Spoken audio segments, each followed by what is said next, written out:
How's it going, guys? And welcome back to episode 2 of the series that I'm going to be calling Canadian Chaos. I came up with that name in between episodes, and it's cheesy like all of my names are, but I think it's good. It has the alliteration. I was going to use Carnage, but I realized I already had the Coptic Carnage campaign, which was a failure in U4. But either way, we'll call this the Canadian Chaos campaign. So either way, let's go ahead and get back into it. I'm excited. This is only episode 2, so we haven't seen a lot of new stuff, but I'm curious to see lots of what's going to happen, and we need to. I want to keep studying this tree because there's a lot of different things that kind of all work together. And so you see, we won patriotism, but there are benefits for staying with the UK as well. And I will probably do that, but maybe not as Canada. Maybe we'll do that as, like, say, South Africa. Oh, didn't mean to do that. South Africa or Australia. That could be fun. I'm excited to do more of those. We should get a political advisor. Yo, they have some new portraits. That's pretty cool. I like it. There's also quite a few of them in general. A fascist demagogue would help to get fascism rising in our country even more. These guys are good too. Normally what I go for is like a Captain of Industry, War Industrialist. Those are all good, as well as these guys are all right. But first I normally get a fascist demagogue, and that's what I'm going to do here as well. As you can tell, we are actually being able, getting more of these points every single month, which is pretty cool. And we need to actually save up political power for that, because once we break free, it actually costs political power. But I see. But it actually costs less based on. Oh no, it doesn't. Never mind. That's just because we're gaining political power. So yeah. So we actually need to save up a good deal of political power. I think we'll. Yeah, that's really interesting because that kind of incentivizes you to maybe stay with your the British. Stay with them due to the fact that it can be costly, to do something otherwise. Oh man, even all of the artillery and stuff has unique names for being Canadian or part of the Commonwealth. I think one thing we want to do is do this. Motorized is important, obviously. We want to do that. So I think our plan right now is to go with the Sinarchist Baja, which means Mexico, and is going to give. It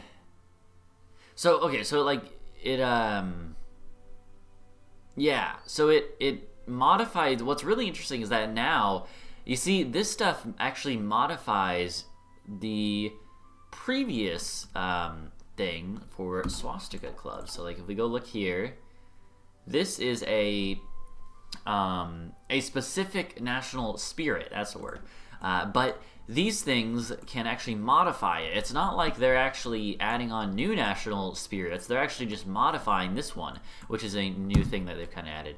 So we're going to go with this, I think, unless we want to join Germany, which could be interesting. Excuse me. It could be interesting to do that. To like basically, because here's the thing, we could go with Germany or we could go on our own. And the thing is, if we go with Germany, I think we'll be too powerful, and that's too, I don't want to say. I guess I'll say like it's too ordinary. I'd rather go like this route, where we actually get to kind of we have to support fascism in Mexico. We need to do that actually on our own time too. But then we'll all be able to get them into our faction and we'll attack the United States. And that should be interesting. That's one way to put it, at least. Luckily, with the U.S., the U.S. only has 60% national unity, and I believe it goes up. But it will be helpful because we should be able to kind of like blitz the Northeast and then get them to collapse just from that. We'll see about that. I'm not sure if that will actually be the case, but we'll see. We'll have to find out because that's going to be our main challenge of this campaign. Okay, so we could do some of these industry things, or we could continue going down. No, we can't do that. We could do this, but I don't think that's super important. So I think instead what we'll do is do... I want to go for like this one. Yeah, this one would be nice. But we need war bonds for that, don't we? Huh. I think we should go ahead and do this. Because we're going to need it in the future anyways. Let's go ahead and save up some of this political power for now, though. Let's save that for when we have to break free, which should actually not be... At 340 days maximum. We could speed that up possibly if we do like a couple different things. All right, the Olympic Games, lovely. Do we have enough gear? No, we're still trying to catch up. We're still in a deficit sort of thing, which is kind of what you expect. It is a little bit, I'd say it's probably, from my experience so far, if you don't know, I've actually on stream, and then I uploaded the VODs to YouTube, but on stream, I actually played as Mexico and did the Revenge of Montezuma campaign in the past, and that was really fun, and it was actually not too hard. It was fairly difficult, but it wasn't too bad. It just took a while. But getting to war with the U.S. as Mexico wasn't too bad. I think it would actually be harder as Canada, even though I believe Canada has a little bit more population and a little bit more industry. I think it would be harder as Canada, mainly due to the fact that you have the Great Depression. I don't think Mexico actually has the national spirit of the Great Depression, which is quite interesting, if we're being honest. So I do think we want to do that, and we want to start building up our industry. But is there anything else that we could do? It might be good to do a couple things of the army modernization variety. I do think we want to do that at some point. But for now, the industry would be quite helpful. I'm not sure. I think we might do like 2 of these real quick, just so that we can sort of get stuff rolling in that direction. Because getting your army up to speed is pretty important as well. Okay, after this we're probably going to want to do some infantry research. That's normally pretty important. I do like the fact that our motorized icon is different. It's the Austin K5. I don't know the history behind that, but I'm sure it's accurate. Paradox does the research most of the time, so. And yeah, one of our focuses is actually to demand this land back from the UK, which is pretty interesting. We'll see. I'm not sure if they actually are able to like deny it or not. Improved infantry equipment 1 is ahead of time, so I don't want to do that. Marines, paratroopers, all that stuff would be nice, but I think it's more important to do some other research. And again, I don't know what necessarily the best option is to do. I'm, just as new to this as anyone will be when the expansion comes out. Just because I haven't played any besides what you guys are seeing on camera right now. I'm just going to check to make sure the audio sounds good, because this song sounds a little louder. Hopefully it's good. So, yeah. Our army right now is fairly small. Concentrated Industry 1 is good. Let's go ahead and also research. We might as well do radio. I think that's going to be a good thing to do. You have to do that at some point, really. So yeah, we do want to have a Western Front as well that will try to sweep through here. Okay, so we got a fascist coup d'etat. A strong state is needed to protect the people from themselves. So we got the National Unity Party, and we get Reign of Terror, of course. So we are now... We're still the Dominion of Canada. Interesting. Okay. And our flag hasn't changed. Dude, that guy's face is actually terrifying. But we are fascist. Just not in name, apparently. That's really interesting. It must have to do something with the new Dominion system, which makes sense. You wouldn't really be able to change your flag if you're not an independent country yet. Okay. So now we are just waiting for this. We're waiting for another, 200 days-ish. Until we're able to do this and break free from the British. So a lot of the new features of the game are, of course, for this expansion are from these trees that are unique to the Commonwealth countries, but there are stuff that is like overarching, like the other like types of commands, like the spearhead command and stuff, and then there's a whole bunch of ways to get new statistics and stuff, and you know, I think that there's a lot of new stuff that we're gonna that I'm gonna enjoy exploring, but there is a sort of a focus on the Commonwealth countries. But you know, I think it'll be interesting to see what sort of things happen during war that might be different too. Okay, with the new patch, you know, not just with the expansion itself. National Housing Act. I do think we should probably do. I'm gonna go and do this one.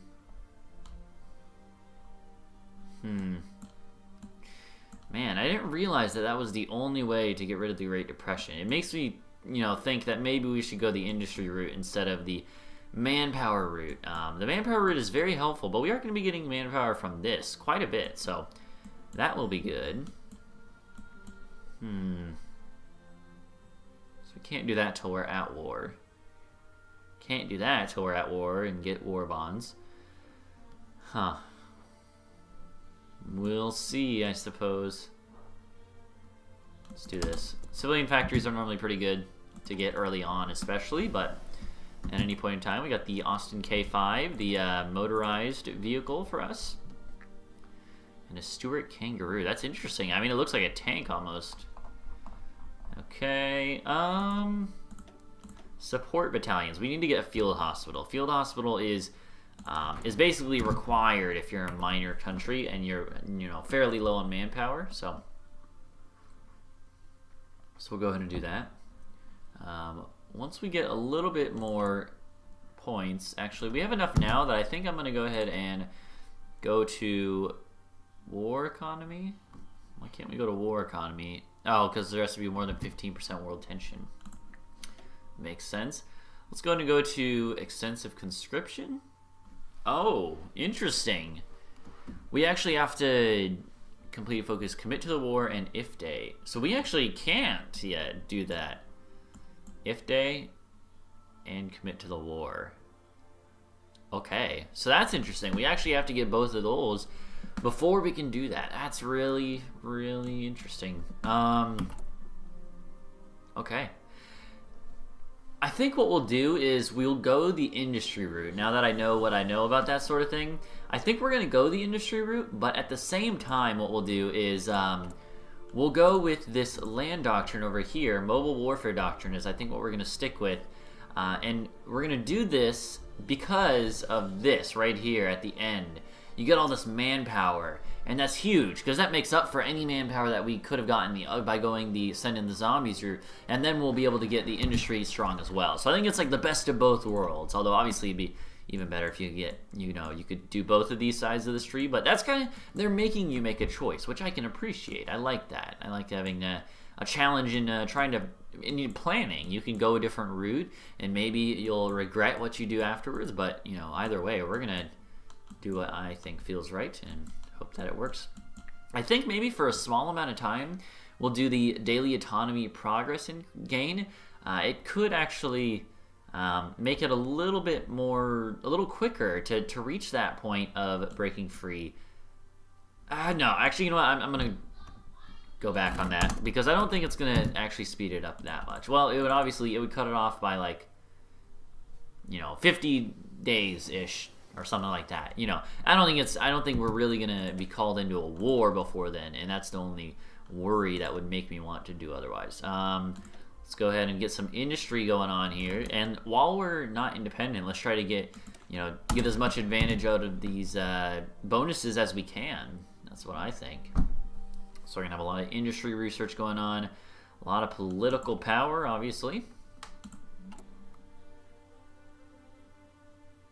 Getting close though, that's for sure. We do want to do probably like this at some point in time.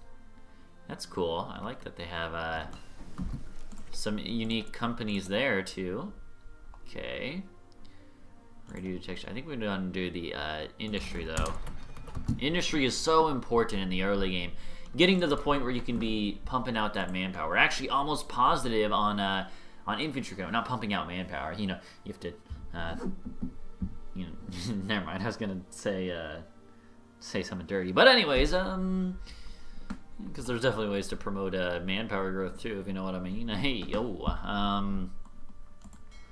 So, I didn't mean to click that. So we will be getting Labrador and Newfoundland as well. Keep that in mind. Although there's, like, not a whole bunch there, but still.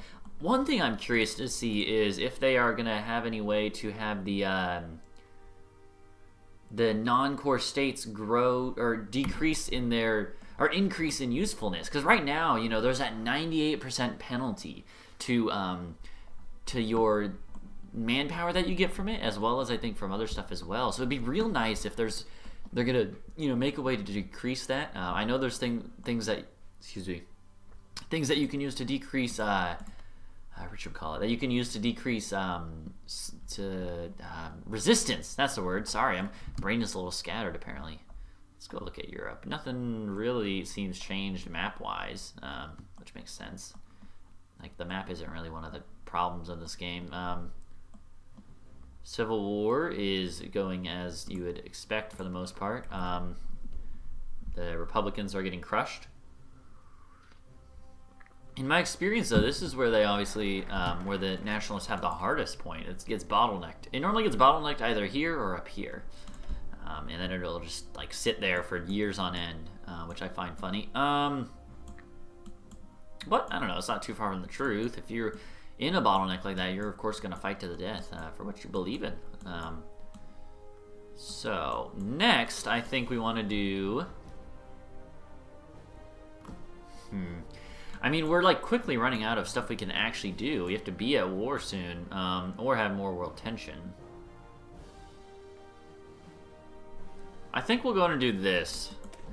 Get some more research bonuses. Hindenburg disaster. Okay, sorry about that, people on the Hindenburg. Okay, we are actually positive on stuff now. I do think we should actually have more factories producing those things as well. But either way, we should be able to break free in, yeah, about 2 months. So that's it's coming up quite soon, huh? Cooperative Commonwealth Federation, National Unity Party, Communist Party of Canada, Liberal Party of Canada. I don't actually know a lot about Canadian history in recent times, and you know, the early 1900s. So I don't actually know if this is accurate or not to the names of the parties and the leaders, but I hope it is. I know people. That's one thing that lots of people are really into, is they really like having it all be accurate, so it feels more real and immersive, and I can understand that. But I don't know enough to know personally if these things are looking good or not. I know they've done a lot of work into like improving stuff like that, which makes sense. That's awesome. That's what Paradox does, you know. They iterate on their games, and I like that. I can respect that, you know. But yeah, I am excited. Also, you know what? I realized actually just now, my timer just went off, so we're gonna have to end in a second. But I actually just realized that I haven't really talked about like when this is coming out or anything. So hopefully, if you're watching.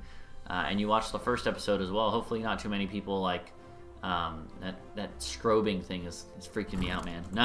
Hopefully you're not like angry that I haven't talked about the details of the expansion. The expansion comes out on the 15th of this month, December, at like noon Swedish time, I believe, or it might be like later Swedish time. I don't know the exact time, but it comes out sometime on the 15th of December. I don't actually know the cost, but my guess is $15, possibly $20. Probably not 10, but normally the expansions from Paradox range from 10 to 20. I think this one will be either 15 or 20, so American US dollars, you know. So keep an eye out for that. So, you know, I feel like it's probably right that I should tell you guys that, but either way, we're gonna go and actually research this too. I hope you guys enjoy though, and the last thing I'll say is this is a new series on the channel, so any, you know, support you can give me, likes, comments, anything of that sort is greatly appreciated. It means a lot more when I start a new series. Not that it never, it always means a lot to me, but it means it's very helpful when there's a new series that's especially exciting for the channel, like this one is. So any support you can give me means a lot, and I'll go ahead and see you guys in the next episode with some more Canadian chaos. So until next time, bye-bye.